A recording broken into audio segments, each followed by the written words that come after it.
اگر اس کی نعمت کی ناشکری کی تو وہ اس کا نقصان یہ ہوتا ہے کہ اللہ تعالیٰ بعض اوقات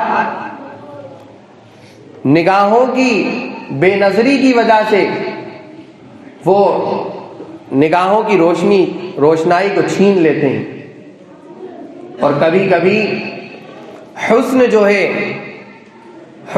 ہے کبھی کبھی امتحان کی شکل میں آتا ہے۔